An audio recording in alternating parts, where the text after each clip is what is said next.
perfect time of year to get a new journal. I get so excited about it. I do all kinds of research and try to figure out which journal is going to work best for me. And last night, Sean called me and asked me which journal I thought was best for him to use for himself and also with his kids, and for many purposes, not just for tracking time, but to do tasks and also for physical fitness. So I wanted to share with you a couple things. First of all, I'm going to share with you a couple that I've tried, some questions you should think about, a fantastic website, and also an interview with Keith Pomeroy, who has just the coolest bullet journal that I've seen. So last year I used the Passion Planner, and I've shared this with you before. And I really like this one because, and I went through, I like a weekly view. You have to decide what kind of views you want, a weekly view. And then it had this week's focus, good things that happened, a nice quote, a personal to-do list, and a work to-do list. And then space of infinite possibility. So I really like this one, used it all year, just kind of was a little bit overwhelmed by the size. They come in other sizes, but once I started looking for a different size, I started seeing all of the millions of journals that were out there and calendars and planners that were out there. So this year, I did the Erin Condren, and I was able to design my own cover. You design every piece of it, so I did get the monthly calendar as well as the weekly calendar. And it has, if I could show you last week. It has the weekly view, but I also got this handy dandy little erasable top priorities list. I put my habits here that I want to do. It also has things that I really haven't started using yet, these stickers. So this is the one I'm trying now. It has helped me to track my time, to implement the strategy that I shared in one of the previous videos about the best way to get the most work and the most important work done, which is batching, because it makes me accountable that batches of time are going to be used for certain things. So now I want to share with you the conversation that I had with Keith and his bullet journaling. I think I'm definitely going to adopt this for my note-taking because, let me just be real with you, I have 4 journals going right now if you count this planner as one. And one of them is taking my learning or my professional notes on all the books that I read. And I just love the idea of using color and using pictures to bring that all together. So as part of this look at the perfect planner and finding your perfect planner, I invited the planner expert, at least my planner expert, Keith Pomeroy. Can you do your 20-second Keith Pomeroy introduction? I'm Keith Pomeroy. I'm Chief Academic Officer for Upper Arlington Schools. And when I'm not doing all the work that entails, I am chasing 3 boys around. All right, perfect. So I just wanted to start with, for those of you who don't know, Keith is a complete tech guru, and I consider myself quite a tech geek too, and we both have gone back to paper. So my first question for you is, when you think about your planner, why paper? So paper for me is more about to me it's almost the brain research. It's going back to actually pencil on paper, and for me the creative side of tracking information that way. Something for me works in making it visual with me writing it and then checking things off, using color to adjust what's been done, what's not been done, and then move things forward as necessary. Mm-hmm. Well, and I just did a video about habits, and some of the research says that if you track your habits and you physically put an X, your brain releases dopamine. So you actually get that happy feeling just from Xing off that you've accomplished something. So that makes total sense.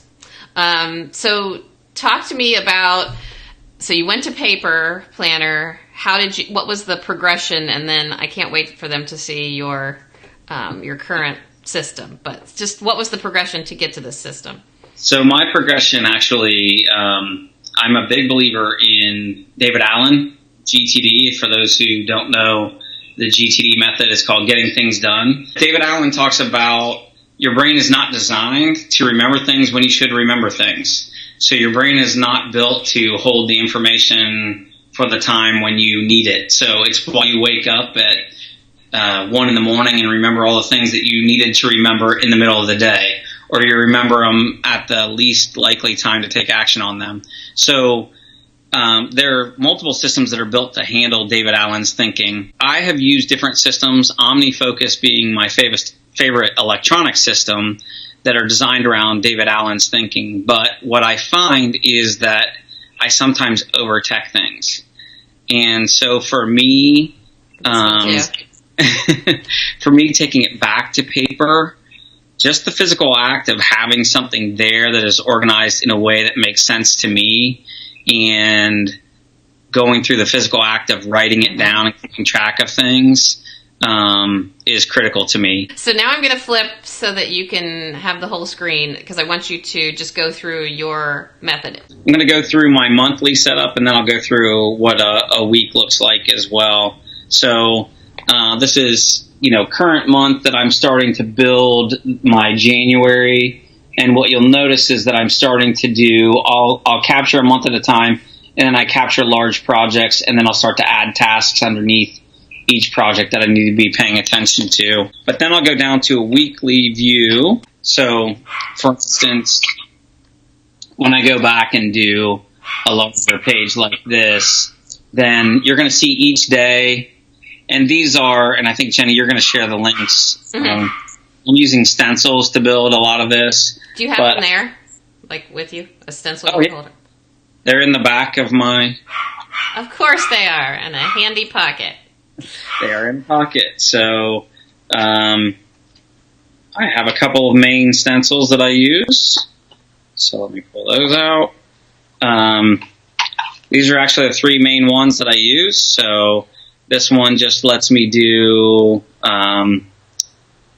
each day my appointments. Then I actually use these 2 pieces to track how the day went. I just do a kind of a red, yellow, green. And then this just allows me to set up my bullets and set up any other components that I really feel that I need. So those stencils just stay in the back of the notebook all the time. So then all I'm doing on a weekly basis is, you'll see I have tons of bullets here. And then I don't know if it'll show up there, but I'm using red and green. You can see it. Mark them off. So if I cross it out, it's done, and I'll change that to green so that I can visually see that I've taken care of that. If it's not done, I'll mark it as red and move it forward to the next day.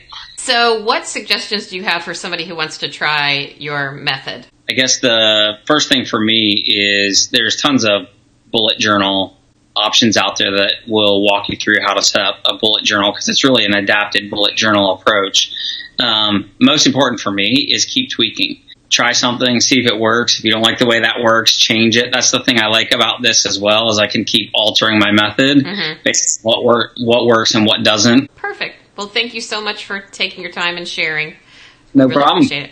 So how cool is that? I just love, when I saw that Keith's planner, I just talked to him about it, and since I talked to him about it, I've been in a couple other places with him, and somebody has stopped him every time and asked him about it. So if that's something you want to do, all of that information and all of the information that I've shared is going to be included in the show notes and in posts. But I also wanted to show you something that Sean, going back to my original reason for this, when he asked me about the planners, he found online. This is called onplanners.com. And as you can see, it has a list of actual planners that you can buy. And I have the best planners up here, and you just click the specific ones. But also it has for you specific planners, fitness and workout planners, the size of the planners. But if you don't want to buy a planner, or maybe you're still in the planning or the testing part of this, you can look at the template. So I'm just going to click on the daily planner templates, because I also like to look at a day in view. So here are some possibilities, and these are all free, and you download and print them. This one has your water intake, which we all know is the bane of my existence, my habit that I continually try to accomplish. And here are some weekly ones. So I just thought this website gives you a comprehensive overview. We've shared three options with you that we've used today. But if you wanted to get something free or you wanted to see more, this gives you that opportunity as well. So I hope you have a fun time finding the perfect planner for you this year. And I hope you share that information with us in the comments. Which one did you choose? Why did you choose it? Is it working?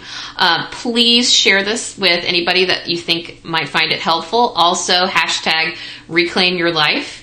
That's something that we're really trying to make sure that we help you do by capturing your time back and helping you love your work and enjoy your life again.